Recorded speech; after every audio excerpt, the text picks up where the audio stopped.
Henry derby தெற்கு கரோலினாவில் உள்ள வடக்கு சார்லஸ்டன் உயர்நிலைப் பள்ளியின் முதல்வர். பகலிலே அவர் ஒரு அர்ப்பணிப்புள்ள பள்ளியினுடைய தலைவர். ஆனால் அவர் வாரத்தில் 3 இரவுகள் இரவு 10 மணி முதல் காலை 7 மணி வரை வேலை செய்கிறார். அவர் தனது வால்மார்ட் உடையை அணிந்து அலமாரிகளில் பொருட்களை அடுக்கி வைக்கிறார். அவர் சம்பாதிக்கும் ஒவ்வொரு டாலரும் உணவு, வீட்டு வசதி அல்லது மற்ற அடிப்படை தேவைகளுக்கு சிரமப்படும் மாணவர்களுக்கு நேரடியாக செல்கிறது. தேவையோடு ஒரு குழந்தை இருக்கும் வரை என்னால் முடிந்ததைச் செய்வேன் என்று ஹென்றி கூறினார். ஹென்ரியினுடைய இரவு வேலை பற்றி மக்கள் அறிந்து கொண்டார்கள். ஏனெனில் அவர் முதலில் ஒரு சிலரிடம் மட்டுமே கூறியிருந்தார். வால்மார்ட் சக ஊழியர்களில் ஒருவர், இவர் ஒரு முதல்வர் என்பதை உணர்ந்தபோது இந்த செய்தி அமைதியாக பரவியது. அவருடைய கதை வைரலாக மாறியது.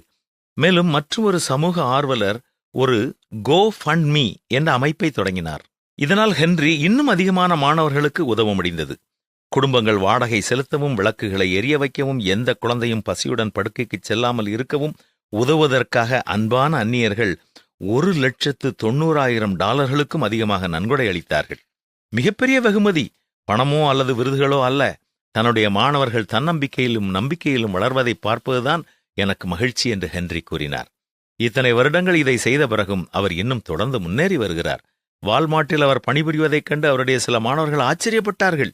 நேர்மையான அனைத்து வேலைகளும் கௌரவமானவை என்பதை தன்னுடைய மாணவர்களுக்கு கற்பிக்க முயற்சித்ததாக ஹென்றி கூறினார்.